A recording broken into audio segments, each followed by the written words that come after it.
This episode of Well Met is brought to you in partnership with Legion by Lenovo and Intel. Find out more about Legion by Lenovo on Facebook and Twitter at Legion by Lenovo. We're almost there. Quiet down, everyone. This is not like any of our previous expeditions. This will be far more ambitious. You're listening to Well Met. Well Met. A Hearthstone podcast brought to you by BlizzPro.com.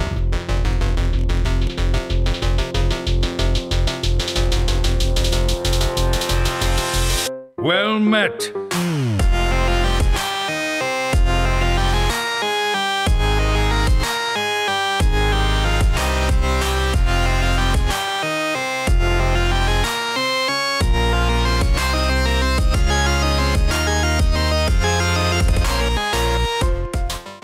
Hey everybody, welcome to episode 108 of Well Met. We're a Hearthstone podcast brought to you by BlizzPro.com. Today's May 8th, 2017. From Denver, Colorado, I'm John Horstman. With me, of course, is the crew. First, let's head over to Baton Rouge, Louisiana, with our very own Tannen Grace. What's up, Tannen? Hey, John. How's it going? Ready to talk about some Hearthstone. We got lots of Hearthstone to talk about this week, but let's jump over to Kansas City with one of his many Kansas City hats. It's J.R. Cook. Hey, John. Going to be another fun week. Lots to talk about with the game. Lots of good conversation this week, I think.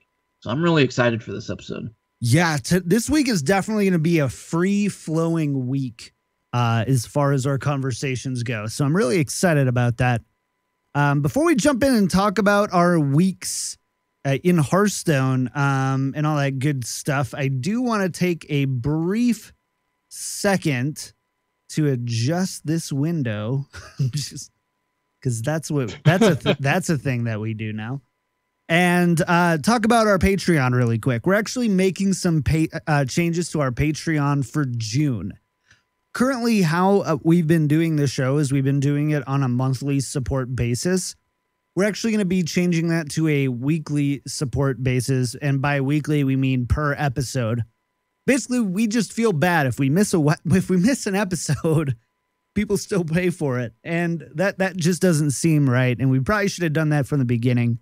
We didn't. So if you are a supporter of the show or you're thinking about it, just know that those changes are going to be going into effect soon. I'm going to have a blog post up later this week about all the specifics of what that'll look like. And then we'll start going on a per episode basis. Don't worry, Patreon lets you limit the amount of times you can post an episode. We're not going to do a daily show or anything crazy like that. So we'll have a limit of like 5 per month and all that stuff. So that's going to be coming soon for Patreon. Stay tuned there. And of course, head on over to patreon.com/wellmetpodcast if you like the show, want to support. Might as well do this now. Thanks to our friends of the show, Albert T, TheRealBen, Correl, and Viriatus. Thank you so much for your support of the show. We love you all and hope to chat with you guys soon. All right, let's talk about our weeks in the world of Hearthstone. It's a new season and the climb is up. We got JR versus Tannen this month because they ended in a draw last month. So naturally, with an asterisk with JR winning. Yeah, but that doesn't feel good to me. So what I want to do is I want to just do a whole new scratch it all, talk about our weeks and see who's winning. JR, first, tell us about your week in Hearthstone. Well, first of all, I want to thank Bloodthorn for subscribing to us on Twitch with his Twitch Prime real quick. So I just saw that come across. But as far as Hearthstone goes, I haven't had a chance to play as much as I would have liked this week. I've been trying to find a deck. Like last month I played Burn Mage, right? So I'm like, okay, this month I want to find something else to play and rank up with. And I'm just having issues, trying to find something that I can work with. And I finally, I couldn't get anything working. I tried Paladin, I tried Druid. I went back to Burn Mage, and it's winning. So that's what I'm sticking with right now. That's what I'm gonna play this season. Not sure if I'm gonna try to hit Legend this month though. There's just a lot going on with work and other stuff that I spent so much time on Hearthstone last month that I don't know if I'm going to be a tryhard this month. I might just hit Dad Legend and call it good. All right. Way to make this month's competition feel valuable and invested. Yeah. Fair enough. Unfortunately, that's the way it goes. Fair enough. Yeah. Tannen, what about you, man? What have you been up to in Hearthstone? Well, as for the competition, just go ahead and lock it up for me, John, because I will be making Legend again this month. That's something that's just gonna happen. As for playing Hearthstone so far this week, kind of in the same boat as JR. Didn't play a lot on the ladder. Had a couple series that I had to play, including the one that I'm a teammate with JR. What's the name of the league again? It always escapes me. JR. Team Hearth League. Team Hearth League. Yeah, always see the THL. I forgot the whatever. THL. Anyway, so JR wins this week by just winning a game because I got 3-0'd in meme-tastic fashion very quickly in my match. So that kind of soured me on Hearthstone for a day or two. But I'm kind of in the same boat JR is. I'm like trying to figure out which deck to play with but it's the other way around for me. I just want to play all of them. Like we've seen these new decks popping up here or there that are good or like kind of good, and I want to find out for myself. So I'm going to be working pretty hard this week and trying to figure out my lineup, because I'll be playing my match for this week, say Saturday or Sunday, sometime like as late as possible. But I'm also going to be pestering JR for the next few days in personal DMs, because I'm going to get all over his butt about winning this week, because he and I are both going to win our matches, and we're going to come with really solid lineups this week too. So we're going to be getting some practice in. Nice. Well, I'm glad you guys are having fun in your leagues, at least. I'm up to rank 6. I did it with Elemental Priest. Elemental Priest. It was heard that? Yeah, it was a deck that was kind of circulating around some pro players that I stole from. That's usually where I get my deck list, because I try to get them a few days in advance, because as soon as it's on the competitive Hearthstone subreddit, it just the viability of it goes down quite a bit. And so ground up to rank 6 really quick, almost to Dad Legend, but I doubt that I will have any time to play this next week. I've got family coming into town, graduating, and all that good stuff. So it's going to be kind of an interesting week. You guys are going to have to write the show notes for next week. Good luck. Have fun. And yeah, it's been... It's going to be really simple. It's going to say like Hearthstone, and then like more Hearthstone. There we go. Show notes. We're done. Go ahead. We're going to do that. And then next week, right into the show, and let us know how you felt like that show went. Let me host it. We'll be great. All right. Fair enough, dude. You can, I will hand you that host button so quickly. You still have to hit the buttons though. No button pushing for me. So I did that, but I also actually got back into Destiny this week. With Destiny 2 coming out in September, I want to get back into it, get current, get up on all the lore. And so I've been spending a lot of time doing that in the mornings, usually like 3 or 4 hours in the morning, and then doing like 4 or 5 hours of Overwatch in the afternoon, and then usually an hour or two of Hearthstone in the evening. It's nice and methodical right now. Your life sounds so difficult. Your average day, like how do you make it through the day, John? You know what? It's not easy. It's not like it's been so long since I felt like I could just sit down and play a game for fun. It's like every time it's like, no, I get that. Oh, well, I need to do this for the podcast. I need to do this. I want to work on a YouTube video, or maybe I have another project that I've got coming up that I'm not saying anything about yet. All that stuff factors into it. It's just like a regular job for me, man, except I'm doing like 70 hours a week worth of stuff right now, and it's just kind of a pain. Anyways, this is a Hearthstone podcast. We want to talk about Hearthstone. JR, I believe you have a quick announcement, though. Right. So, yeah, thanks for reminding me. I almost forgot. But You're welcome. KC Firesides. We're having Blizz Pro is sponsoring the next Kansas City Fireside Gathering on June 17th. Here in Kansas City at the Boulevard Brewery. It's a 21 plus event. So free drinks basically free as in you have to pay $25 to get into the event. But I will be there. We're going to try to get John and Tannen to be there. We'll see how that goes.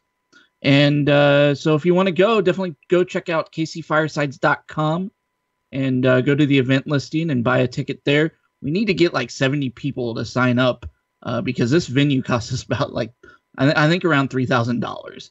So the ticket price goes to the venue basically, and then more out of our pockets. So definitely come check that out. It's going to be a lot of fun.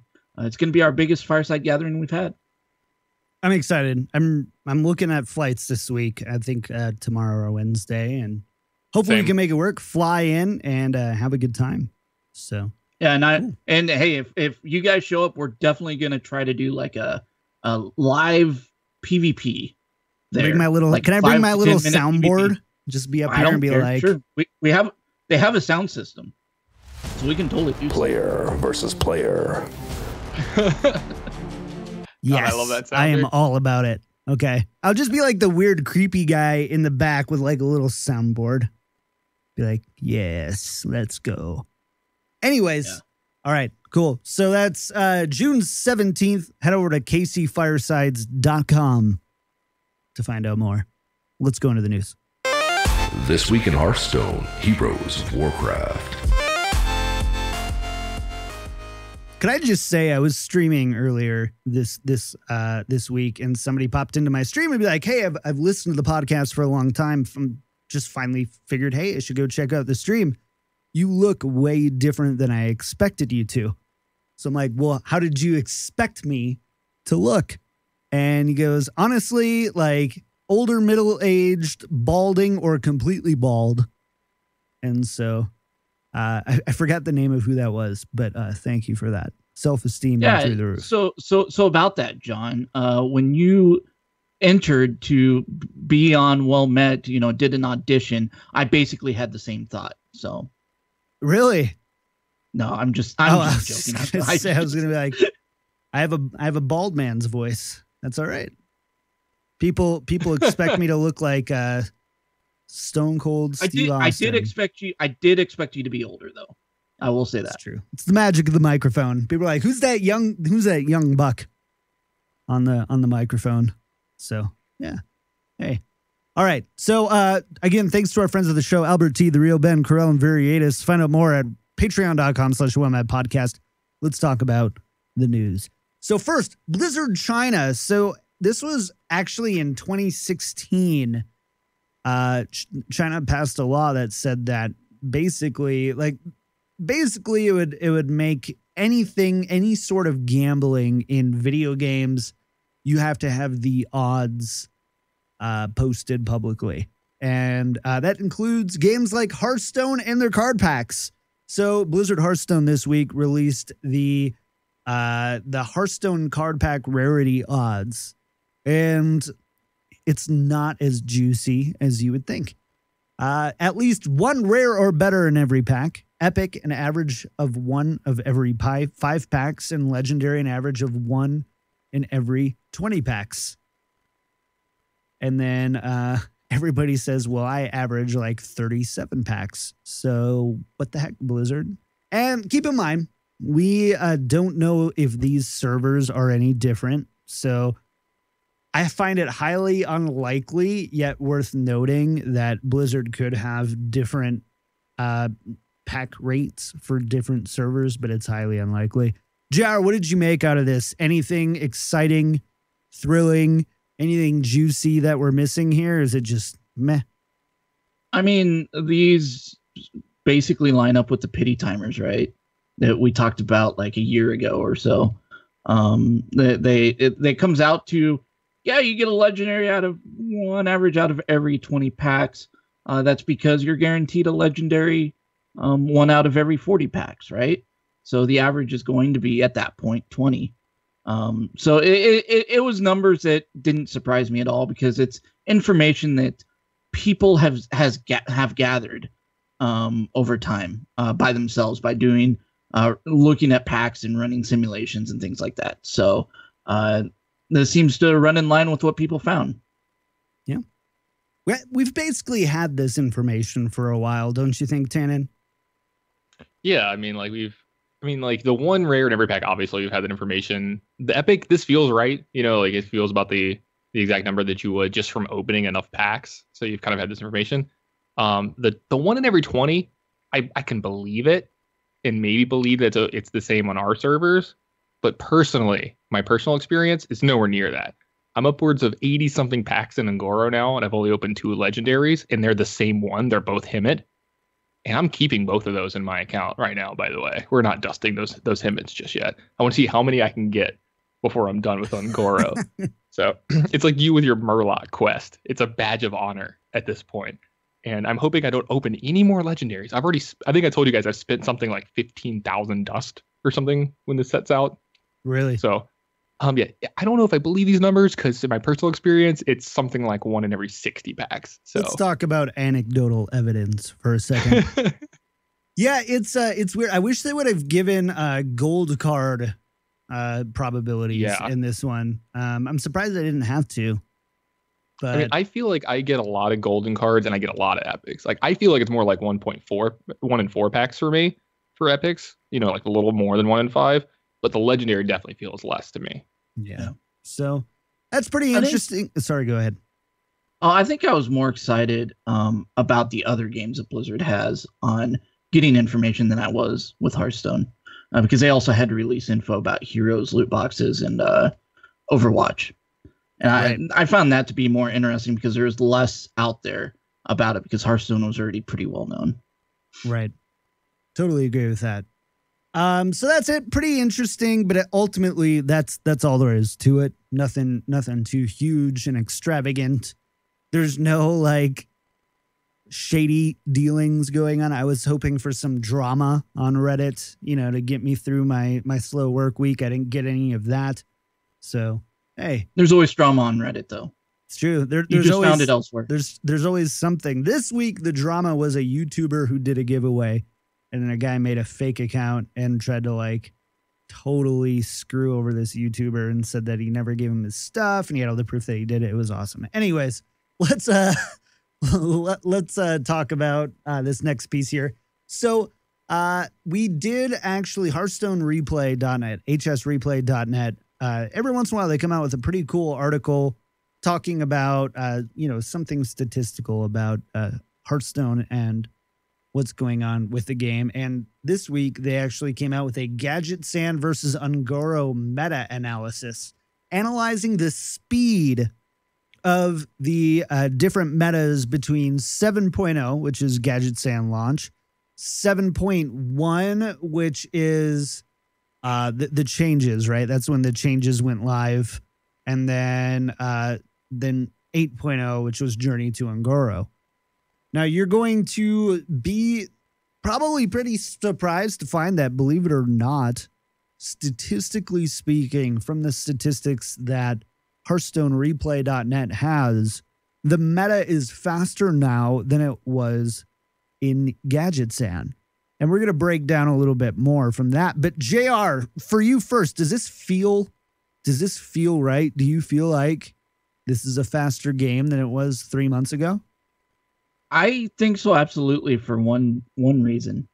Reno rotates out. The games become faster just solely because of that. Sure. What do you think, Tannen? Are you kind of in the same boat there? Does it feel? Because honestly, for me, it didn't. I'm like, I don't feel like I'm dying turn 4 to aggro shaman anymore. See, like it's a thing. I completely agree with JR. But I feel like the game is less decided in the first 3 games than it has been, first 3 turns than it has been in the past. Like prior metas, when it had something like Totem Golem and some cards like that have rotated out, the game was decided by turn 3, or it was decided immediately on turn 6 whether there was Reno or not. And sometimes you'd play out a few more turns, but the game's already over. Like you're going to die, but you might as well take your 5% chance to win from that point. Now, when you get to play Hearthstone, unless someone gets like, the bonkers Murloc curve on you or whatever, your game usually isn't decided by, turn 3 like it was before. So you actually play out more turns. You get to actually play out more turns, but it isn't decided right away. So it's like this weird feeling. You feel like the game is at a different pace than it actually is, but I got to agree with JR here. It actually does feel like it's a little bit faster to me. And I think it's because, like, it's solely because of Arena, like, control decks now have to focus on beating you by turn 10. Yeah, they have to turn a corner. Yeah, they have to play that whole mid-range hunter deal where you got to know when to flip the switch on and start pressuring your opponent. And control decks before that were solely basically relied on, I'm going to play this out as long as I can, hit Reno or whatever, and play to fatigue and win that way. You no longer play to fatigue in your control matchups right now. Like that seems like it very rarely happens. And just because of that, I think that speeds up the game. Whereas aggro decks might still win by turn 4. Pirate Warrior might still win very early, and that's still going to happen. But it's the control meta that's sped up. Right. Yeah. I think another thing that's like sped the game up too is the inclusion of quests, especially Quest Rogue. You feel like you're against this clock, right? Every time, it's what I find not fun about playing against that deck is you feel like it's the same thing for the first few turns of the game, and then you're waiting for the quest to happen on turn 4 or 5, depending if they have a prep or not. And that speeds games up quite a bit. Like that deck is really fast, and people usually concede pretty early too. Once the quest has happened, they're like, I just can no longer win, so this game is over. So there's a lot of games that end very quickly because of that, and Pirate Warrior, like JR was saying. So I think Quest Rogue is a big part of this as well. Sure. Yeah, I mean, for me, like, I guess I was on the other side of this. I did not feel at all like the meta was any faster because of exactly what JR just said. The control decks got faster. The aggro decks really haven't changed. Maybe got a little bit slower depending on, obviously Shaman got significantly slower and stopped getting played almost completely, but that's another story.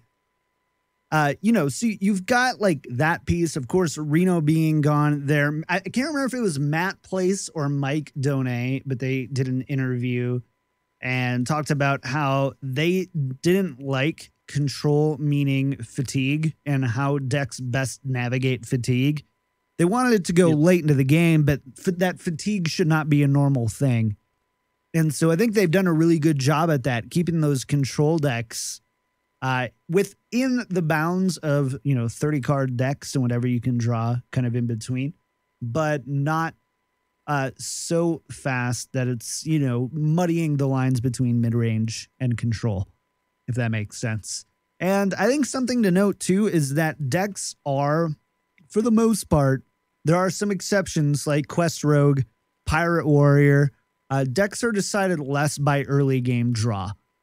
By turn 2 or 3 when you lose to an aggro shaman or a Pirate Rogue or a Pirate Warrior. But you don't necessarily know when it's a Burn Mage or when it's a mid-range hunter. They might just draw dead or Murloc Paladin, all that kind of stuff where they're faster decks for sure, but you've got your hope isn't sucked out of you by turn 3, I guess, is kind of how it feels. So that was pretty interesting overall. Any other big takeaways that you guys took away from this article here? I mean, not from this article, but I wanted to make a comment that I actually got in an argument with someone on Reddit this week. Is control. I want to say the thing about I think people's misperception about control decks is that control decks have to be slow. It has to slow down the game, when that's not really the purpose of control. Control doesn't mean slow. It doesn't mean taking forever to win the game. Control means that you are reacting to your opponent and controlling the game. And in response, that could turn out to slower games. I want to use Magic the Gathering as an example because John loves it when I mention that. But control decks in that game doesn't mean you're going to play a long game. In fact, in Magic, if you draw out of your deck, you lose the game. So you don't want to get to the point where you draw out of your deck. In Hearthstone, of course, you go to fatigue or whatever. So the whole purpose of control in that one is to just win the game as fast as you can with reacting to your opponent. It's just one of those things where I think the Hearthstone team is trying to speed up those control decks and make control more viable. And then the way that you do that is by allowing control to be able to handle aggressive decks sooner. And I think to me, that's the big takeaway with Un'Goro is the team has started allowing control decks to take care of these aggressive decks quicker. For me, overall, I think the thing I took away the most from the article, they made a really good, it's one of the last paragraphs in the article. They made a really good argument about how pretty much everything has gotten faster in this, in 2017's new set. You saw like Druid is no longer, or almost no longer mid-range Druid or ramp Druid. It's, you do see Jade Druid, you see the token archetype, which is generally trying to win games before, turn 6 and stuff like that. Hunter got a lot better. That's usually almost always extremely fast. The mage decks moved away from defensive Reno decks, which, often went to fatigue or super late into the game. Now they're trying to kill you by pyroblasting you on turn 9 or 10, just to kill you as quickly as possible. They're defensive while being aggressive. They're like, setting up ice blocks so they can live through returns to just hurl fireballs at your face. You're seeing like even the control paladin decks have this like Murloc core involved in it that if they curve out on turns 1, 2, and 3, you're just dead. And this is a control deck, so you can't keep up with this stuff. You no longer have like anything can happen going on in Paladins. You're not waiting for a 10 mana card to finish the game. We mentioned Quest Rogue. There's no more Zoo, but like Warlock's not a relevant class at all right now. We'll get to that later in the show. So overall, if you really think about it, pretty much every class super sped up, and it all comes down to the set that we have, and the other point that GR made, which hits it right on the head, is there's no more Reno. Cool. I don't agree. I'm gonna be completely honest here. I don't agree that everything is sped up. I just don't. I don't think aggro decks have gotten faster. I think other decks like Warrior, for example, Warrior was way faster in Gadgetzan than it is now in Un'Goro, because it had a whole new archetype introduced that people started playing. If they broke this up by archetype, this warrior class thing, I guarantee you that you would see, well, you can actually kind of see it here. You see about the exact same number of games won by turn like 2, 3, and 4 now as you did back in November or December whenever we saw Gadgetzan. And that kind of makes sense, right? Because like while you didn't have Reno warrior decks, you did have like the control warrior deck, like the true control warrior deck, with like Grom and Elise trying to finish the game and then just grind you out. We don't have that deck anymore, but we have Taunt Warrior. So like you still have like the aggressive warrior deck in the pirate variant, and you still have like the other end of the spectrum as well. So it kind of makes sense that would stay about even. So I can agree with you there. But I just don't know how do you not get that the whole thing is sped up? Like it's true. It's not like the whole thing is sped up. It implies that like your fast games got faster, and that's not necessarily true. It's your medium length and long length games got faster. Okay. Your fast games didn't necessarily get faster. They slowed down probably. Yeah, I mean, honestly, according to this data, it's tough to say because they don't break it down by archetype a whole lot. So it's tough to like say, and you have to like take certain ones with Reno classes like Priest and Mage and Warlock. They got way faster, like entire turns faster. But if you look at the meta overall, the difference between 7.0 when Gadgetzan just launched and 8.0 right now, you're talking a difference of about a turn across the entire spectrum of the meta, which is a big deal. But again, it's like you eliminated one card that basically gave people double the health that they had, and in a way kind of twice as many cards, in the sense that there was 30 unique cards in a deck, often ones that were discovering and generating new cards. So you have 30 individual cards, and usually are creating about 34, 35 cards if you go all the way through it, at least. And now you don't really have anything like that. You have like versions of Burn Mage is a great example of ones that you're introducing a lot of different new cards into your deck. There's some Quest Mage decks that I've seen, that kind of try to do the same thing, generate those spells that aren't in the deck that were before. So I guess back to my original point, I guess I don't feel as much that the meta itself has gotten faster, but it does mean that my control decks or my control games end sooner.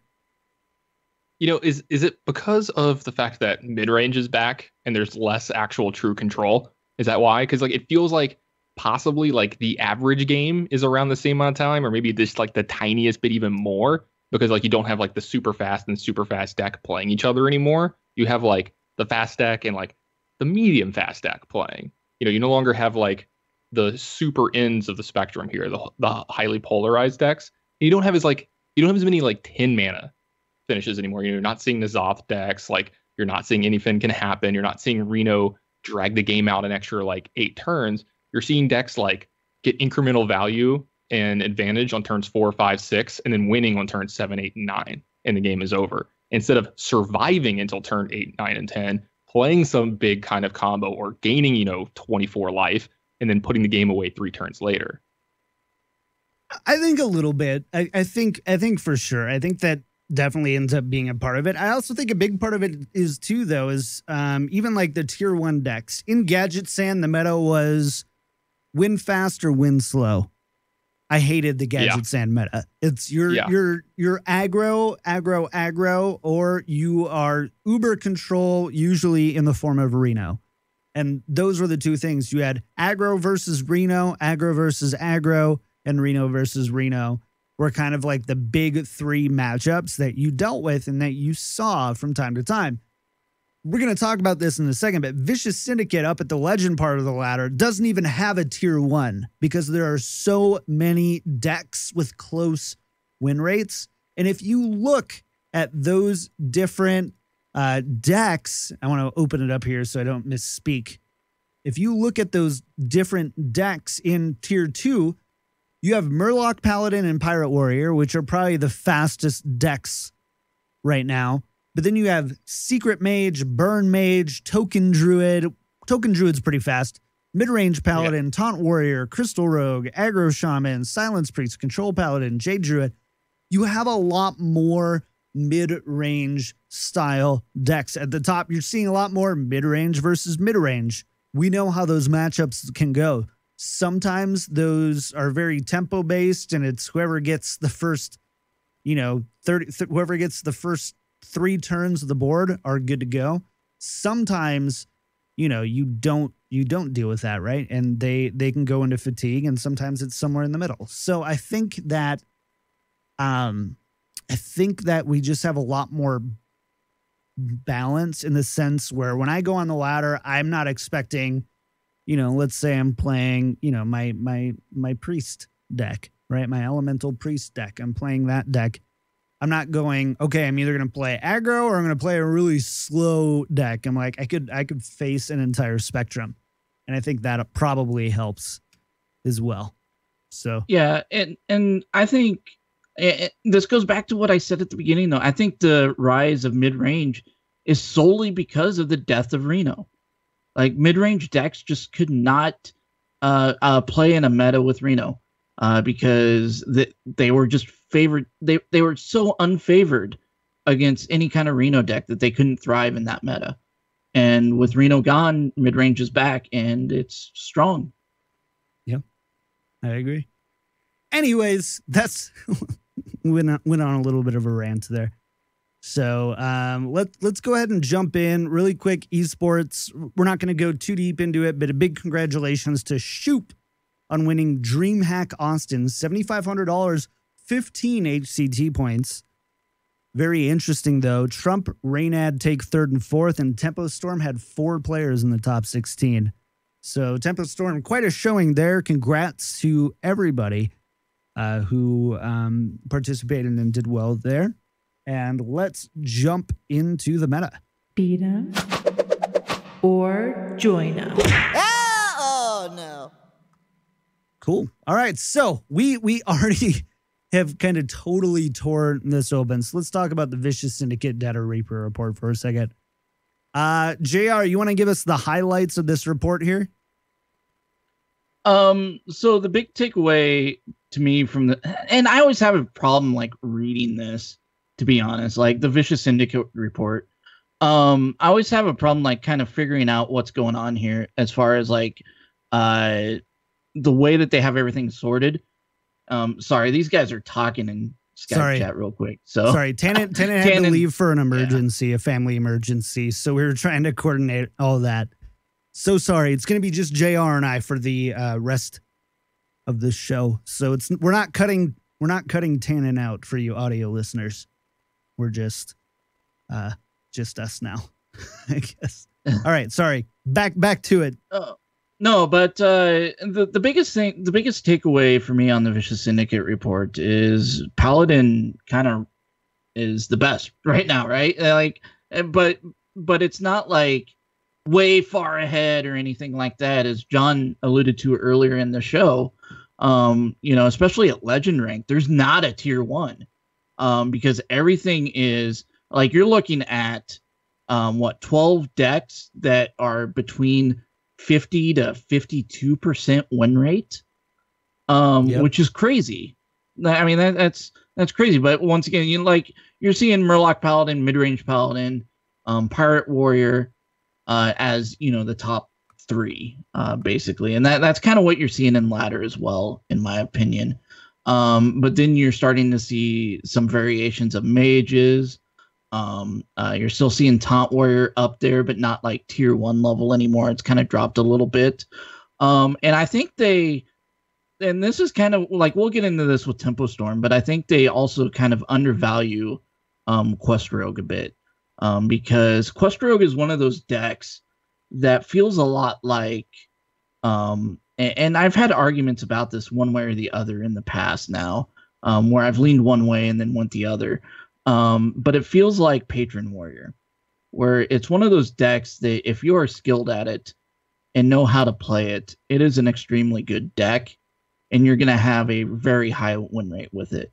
And I even had this argument with John, I think, because he was getting like a 70% win rate with it, and I wasn't getting that good of a one. Get good, scrub. Yeah. But it just comes down to how you pilot the deck and how you understand the deck. And it's a very highly skill level deck in knowing your matchups. And a highly skilled player is going to play that deck a lot better, like enormously better than someone who's not.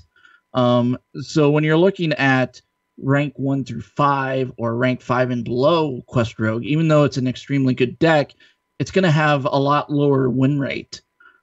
Because of the people piloting it aren't as good as the people at the top level. Yeah, it's still a good deck. It's just more difficult to play. And I think you see the same thing with Miracle Rogue. Miracle Rogue is also very similar in that regard. Yeah, I totally agree. So I want to get your thought on something. We've revisited this conversation multiple times on this show, but we actually had a really great conversation. I talked with Ridiculous Hat and Cinder Ascendant on this, and it's that age-old thing, data from Vicious Syndicate Data Reaper report versus basically the expert opinions in datas from top tier players in their respective classes on Tempo Storm.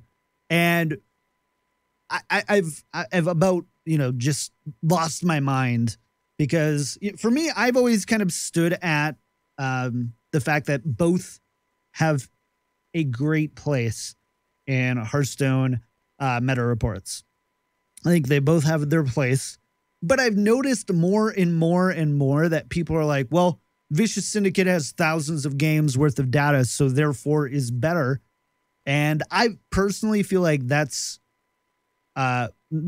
false. That's false. I don't think that a bunch of people. So JR, if you had your Tracobot on when you were playing Quest Rogue, right? And you had let's say you had a 30% win rate. I had a 70% win rate. We played the same amount of games. Guess what that win rate is? It's 50%. Right. And so you have to like go and be like, well, that's someone playing really well and someone playing not well. Is that the same as what, somebody who pilots the deck well and how you should feel you pilot the deck? Is that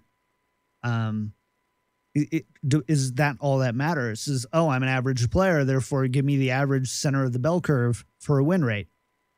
I've always been like, if you pilot a deck well, use Tempo Storm's snapshot and use Tempo Storm's win rates. Because if you pilot it well, chances are you're going to get numbers similar to a deck specialist. For example, mid-range shaman, I think it was aggro shaman on the Data Reaper report had like a 48% win rate or something like that. It was against Reno Warlock. It was like one of the worst, according to the data, was one of the worst matchups that you had as aggro shaman was Reno Warlock. Sat down and was chatting with Ray C, and he's like, no way, I crush Reno Warlock 70% of the time. And it's very simple, but it's one unintuitive thing. And it's make sure you've got a 4-mana 7/7 to play on turn 4. Then we saw a Blast Crystal Potion, but that's something different. And I was just like, see, without Tempo Storm telling me that's what those win rates should be, Ray's information he was giving me aligned almost exactly with Tempo Storm.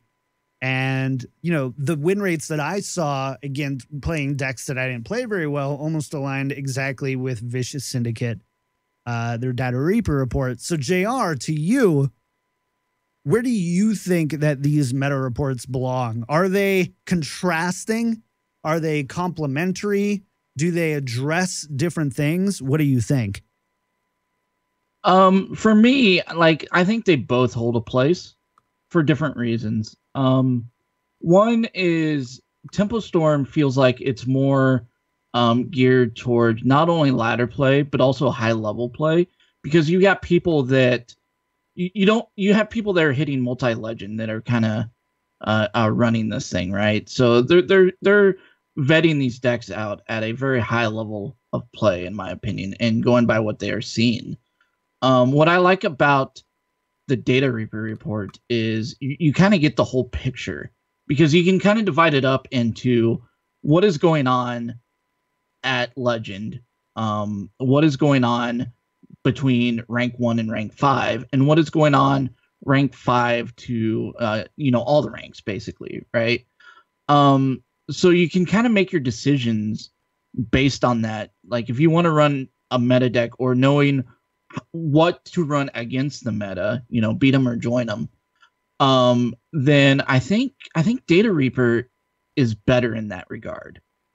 But if you're looking for a deck that you really want to pilot, and a certain a class really well, like I really grabbed on to Burn Mage and Sure.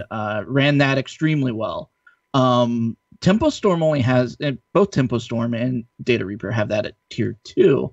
But if I was in charge of meta ranks, and I was on the Tempo Storm team for some reason, I would have ranked Burn Mage as a tier 1 deck, because that was my experience with it and experience playing against it. It seems like a very, very solid deck that deserves to be a top 1 deck. So I think they're both valuable in that regard, because it's good to have those high level player opinions within your data, because Hearthstone isn't just a computer telling me what to do. It's also knowing what are the optimal plays, because I am not a computer, and I am not going to make the most optimal plays in Hearthstone. So I need to kind of go off of an opinion of other people that are piloting this deck. Yeah, they're piloting it better than I am, but I feel like I can do pretty close to that. Yeah. That's how I survived. Back when I would have considered myself a Druid player before Mean Streets of Gadgetzan. Well, basically before the Savage Roar nerf. I loved playing mid-range Druid and combo Druid, aggro Druid. That was all a lot of fun for me. That was what I clicked with the most, and was the most fun deck for me to play. So when I took win rates, I took that from Tempo Storm. And I still would today. I would take those because I'm going to pilot them closer to that. In like Burn Mage, I don't get Burn Mage, man. I don't understand it. I can't figure out what that deck's goal is except for mashing a bunch of annoying cards in one deck. And so, you know, like I'm probably going to see closer to the Data Reaper report. The one thing I have noticed is that Tempo Storm, the biggest discrepancies aren't in the win rates between easier to pilot decks.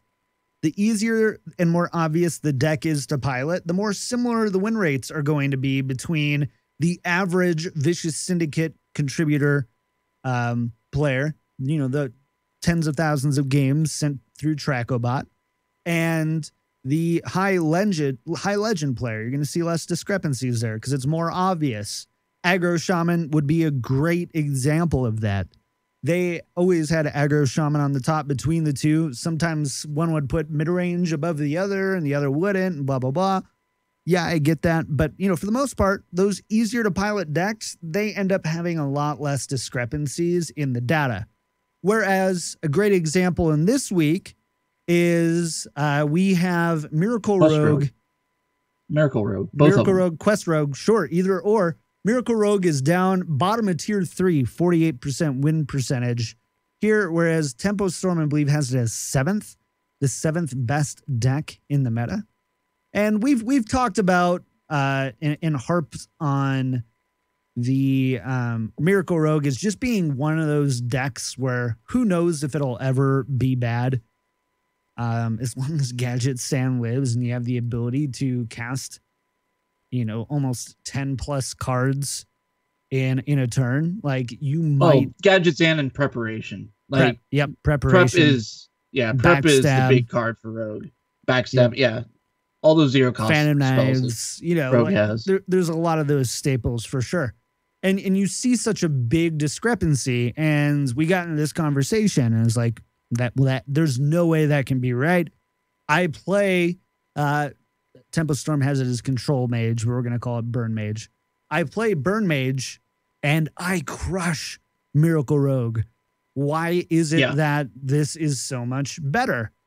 And I'm like, well, look at the win rates, and then look at the representation on the ladder. You know, so like Miracle Rogue, what you see, mid-range Hunter, 60% win rate. One of the, if not the most popular deck archetype overall. It's got a 60% win rate. This control is 45%. Does better against one of the most popular decks, even if it doesn't beat this deck all the time. Doesn't mean that it's, you know, it's a 55% win rate is what Tempo Storm has Burn Mage against Miracle Rogue. You look at those things, and that's where that's how I like to use the Data Reaper report. That's honestly, I don't pay a lot of attention to win rates unless it's a brand new deck. This is what I should be looking for as a base. In what I typically do is I go and I look, okay, I'm at rank 10. What's the class representation at rank 10? What's the deck archetype representation at rank 10? Oh, it's 25% Quest Rogue and Aggro Druid. Cool. Well, Burn Mage should have about a 60% win rate against those two. I'm taking that, and I got that from Tempo Storm. I'm taking that with me, and I'm going to, you know, that's what I'm going to run. Is like, I don't know. I don't see why people put them at such an odds. Like, I think you're doing yourself a disservice if you're only loyal to one over the other. If that makes sense. Mean, and I don't understand why people would do that either. I mean, data is data, right? Whether you get it from one source, like you would rather have more sources. I would rather have even more meta reports than this, just to have more stuff. You know, these meta reports are something like, and I want to go back to something that someone in the chat said. Stub20 said, "I wish neither meta report existed sometimes, because then the meta would evolve more naturally instead of everyone net decking 2 weeks into the new meta."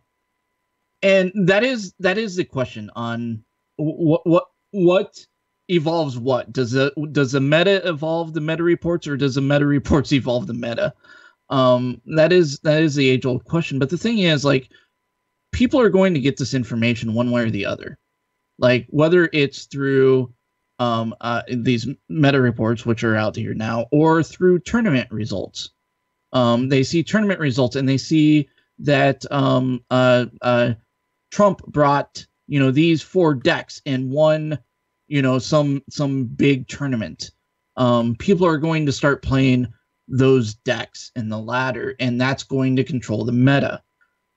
People are going to play what the higher level players are playing and being successful with, and they're going to play the same. And whether this information comes from meta reports or tournament reports or anything like that, just keep in mind, like, what is actually evolving the meta, I believe, is not the meta reports themselves, but the professionals that are putting these decks together and having success with them and being seen, and that's what makes them popular. Yeah. I kind of went off on a tangent there. I'm sorry. No, but it was something that I saw that I definitely wanted to respond to. Yeah, well, I think it's a great point, right? Is, where do those lie? What is the importance of the meta reports?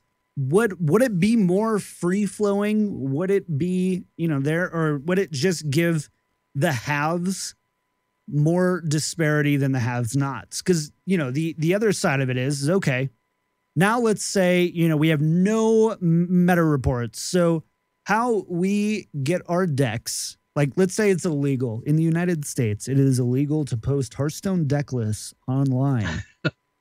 People meet underground. I'd be in jail. Yeah.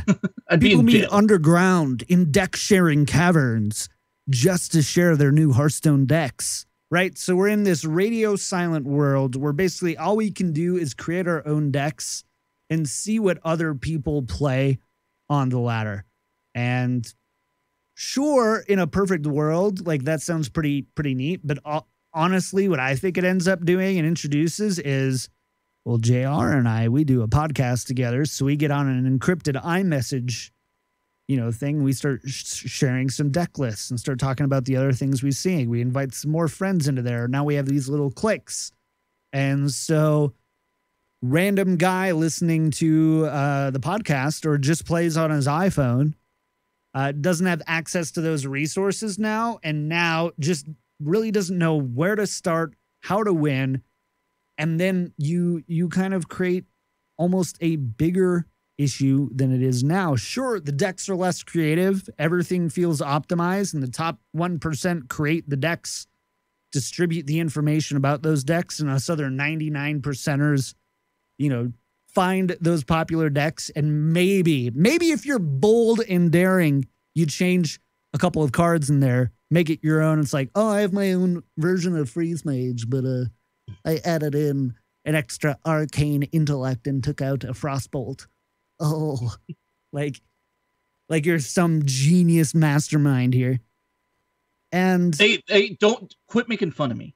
That was my best JR impression. Hey, I'm JR Cook. Look at me. Go Royals.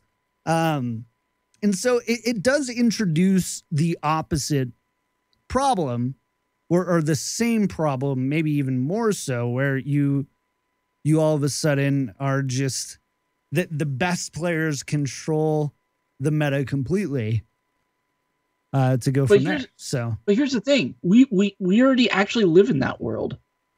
If you think about it, like, the people listening to this podcast, the people reading Reddit, the people who are going to Tempo Storm, or the people watching these streams and getting these deck lists and playing these competitive decks, are actually, if you think about it, a very small portion of Hearthstone players. Like, Hearthstone players as a whole, like, there are 70 million people that have Hearthstone accounts. Whether they're active or not is something else. But you're talking about a group of people that, there's only 10,000, 15,000 people in North America that hit Legend. So if you add that to EU and China, you're talking about maybe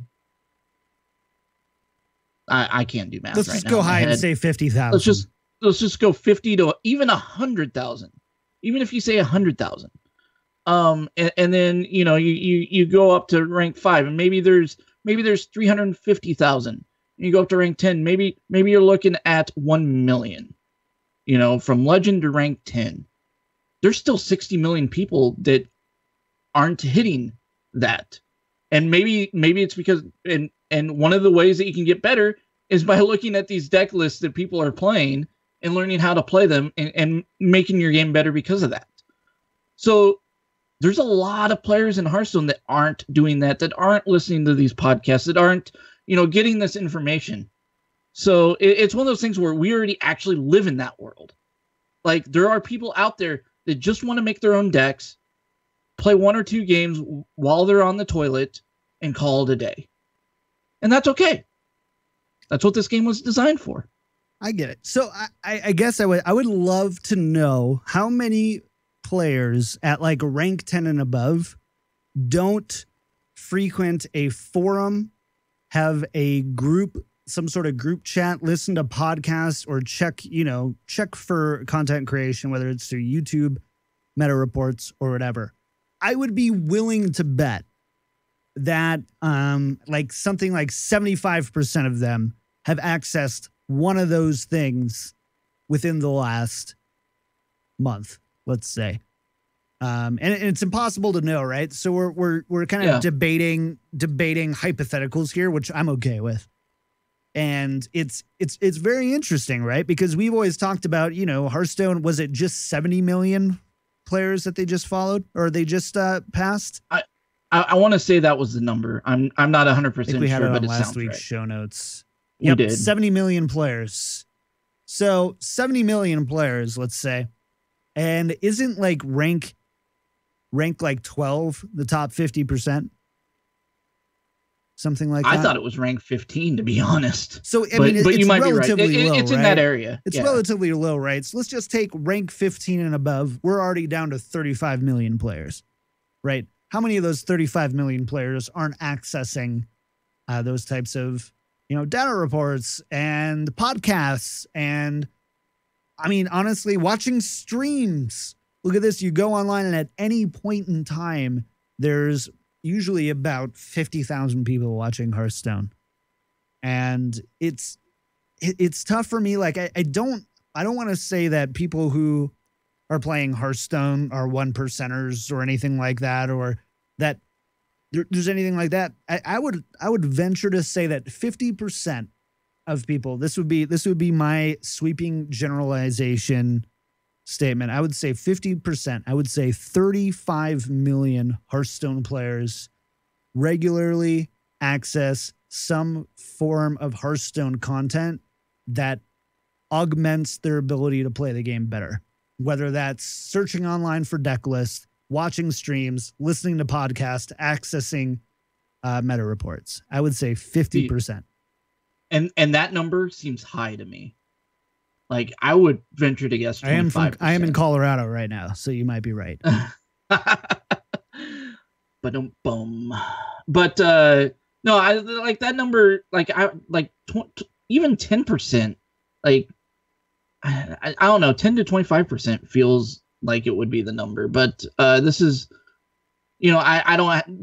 There's no way to know, right? There's no way to know. It's just it just feels like there are a lot of casual players that just hop on to play, and don't care about making themselves better at the game. They just maybe they like just opening packs. Maybe they don't even play ranked. Maybe they just sit in casual. Maybe they just want to go play Yogg-Saron all day long because that's the only legendary that they've opened. Yeah, and they think the card effect is cool. Totally. So I totally get where you're at. And again, the numbers, please don't send me emails why you think a number is different than what we speculated here on this show. We're just speculating for hypothetical debate here. I'm not going to respond to it. We didn't even have this. Yeah, we didn't even have this conversation. Didn't even have this on here. It's just cool, about 50%. I mean, I'm like, I don't know. Freshka says he knows at least 4 people who don't Google or do anything. I'm like, I know zero who play Hearthstone, including my friends who I used to work with who, you know, would come in and be like, so John, I found this really cool Warlock deck that kills yourself by rank 7. And it's really good. I'm doing pretty good against the Innkeeper on that. I know at least 6 people at work that don't even bother like looking anything up. Like they'll come talk to me and ask me that counts if I think this is a good deck or not. That counts. So. Anyways, we've got an email, then we've got to get out of here. Let's jump into this email here. We've got mail. So we do have mail this week. If you want, if you have some ideas, questions, comments about the show, want to hear us talk about them on the show, minus how many people you think look at outside sources for Hearthstone, email us at wellmet@bluespro.com. I'm pretty good at responding to all of them, and I do my best to do that. So we love to hear from you guys. We got this one from Justin H. He says this. Hi. I hit Legend for the first time in April. Felt pretty good. Congrats, man. Great job. Then I get on Reddit and other Hearthstone-related pages, so not a 20% or 50% or whatever. Goes to other related pages, and I see what feels like an abnormally large amount of posts from people who hit Legend for the first time as well. Question is hitting Legend easier in Un'Goro? Because JR did it, ? I'm just kidding. I added that part. Is it because of the first month of the new expansion makes it easier? Could rank floors be another reason? Or is it like when you buy a new car and all of a sudden you see this, all you see is the same car everywhere else? P.S. I don't feel bad about hitting Legend, despite the way my first couple of sentences may have sounded. Thanks, Justin. So what do you think, JR? Did we see an abnormal amount of people who hit Legend this last month, and why? There was a lot of first-time Legend people, like just on our Facebook group alone, right? So I think it's a combination of two things. I think ranked floors really helped as one of the reasons why you probably have felt like you've seen more Legend players. I'm not sure, like, we don't have the numbers to know if there were more Legend players than normal, right? But I do feel like there were. But ranked floors, like, for example, when I went to Legend last month, I hit a wall at rank 5, where I was trying to figure out what deck was really working in the meta right then. And if it wasn't for the ranked floor at that point, I probably would have fallen to like rank 9 or 10 many times within that grind. And I may not have made that final grind from rank 5 to Legend because of that. So for me, I feel like ranked floors really helped me last month. Mm-hmm. The other thing is, with the new set, I think people have been playing a lot more. And we've always said, like, hitting Legend isn't so much about playing good and hitting Legend right off the bat. It's about investing the time and keeping a solid win rate for that time invested. The higher your win rate, the quicker you're going to hit Legend. But if you are around a 60% win rate, you are going to hit Legend eventually. Or even above like 55% win rate, even above 50% win rate. You're going to hit Legend eventually. It's just going to take you longer to get there. Right. So people are playing. I feel like people were playing a lot more last month. And that's why you were seeing more people hit Legend, because people were investing more time into the game. That's an interesting thought. I didn't think about just more people playing and being excited about playing the game. So personally, again, anecdotally, I guess, I feel, yes, a lot of people hit Legend that month. I remember about like 7 or 8 days before the season ended, there was a Reddit thread like, I just hit Legend and I'm like number 17,000 or something like that. And you normally don't see so many Legend players, especially that early in the month. I think ranked floors absolutely had something to do with that. That rank 5 boss is a B. And we've all gone on this show. We've all gone from rank 5 to rank 9. We've all done it. Now you don't have to do that. The second thing it lets you do is it lets you, I think of rank 10 to 15, 5 to 10, and 5-1 and Legend as almost their own little separate ladders. Ranked floors essentially ensures that. And one of the biggest pieces of advice is that you get when you're going for Legend is stick with one deck. Stick with the single deck. Because you're going to be the strongest with it. And probably the amount of time and games and effort and curve it takes to learn a new deck probably isn't worth the amount of games and stars that you're going to lose. Now, once you're at rank 5, you can play around with that deck for a little bit. You can go, you know what? It really says that this deck should be better here. So I'm going to change. And I can lose as many games as I want at this rank, and I'll still be rank 5, right? And so I think that absolutely has to do with it. And I also think there is just kind of an extra opportunity there. And kind of goes back to our earlier conversation of people who tend to invest time and effort into the meta reports, into podcasts, into watching Twitch, probably have a better grasp on what's going on with the game outside of the game. Right? It's how I stay up to date all the time. And so for somebody, it basically just created an opportunity for people who wanted to invest the time and effort out of game and in game to make that happen. So I think it's a little bit of all of those things. I have one more idea that it could be, and it could be the introduction of quests on giving people an archetype or a deck idea to build off of, and right out of the gate. And it helped that Quest Rogue and Taunt Warrior, and to an extent even the Murloc Shaman, sure, were vastly popular on helping people rank up very quickly. So those decks were kind of built in, quote unquote, because Blizzard had these ideas, especially with like a set rotating out, or a bunch of sets rotating out, that it gave people a starting point to begin with, and 2 of those decks were top tiers. Yeah, so that probably helped as well. Yeah, I would agree with that. 110%, I think. So yeah, so that's what I would say. Justin, thanks for your email. I hope we did an okay job answering it for you. But that's about all I would have to say about that. And JR, I think we're done.